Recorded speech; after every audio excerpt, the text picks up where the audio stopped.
Hello. I'm excited to announce that I had the opportunity to revamp the Atlassian Governance Bootcamp. We're kicking off this new version of the training next week with a client, and I thought I'd create a video and give you all an overview. So, ideally, we're going to start out with the class orientation introductions, both for the class and the instructors, as well as the Atlassian products, Jira and Confluence.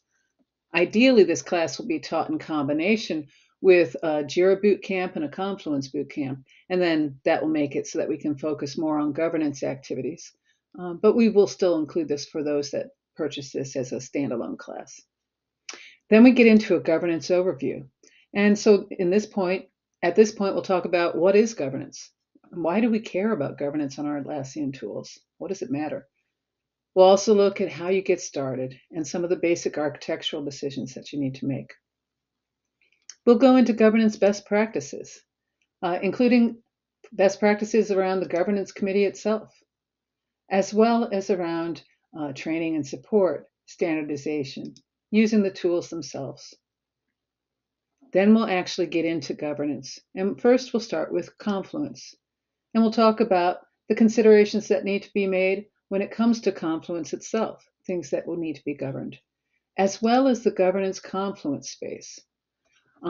In this, we're going to talk about what needs to be included, including your governance practices and procedures, your decision logs, your Atlassian administration section, including your runbooks and your maintenance activities, and the knowledge base for company-specific decisions and practices, as well as links to the Atlassian for the documentation and videos that they have to maintain.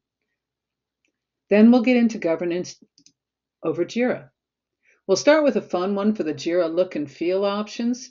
This will give us a chance to walk through the actual process of discussing the options, the pros and cons, and then coming to a consensus or voting to reach the decision. But then we'll walk through the process with actual architectural decisions around Jira projects and the hierarchy. And then finally, we'll wrap up with our governance implementation, where we'll actually discuss an example roadmap, as well as a backlog of epics and tasks that will help you establish the governance board and go beyond. I really look forward to leading a boot camp for your team.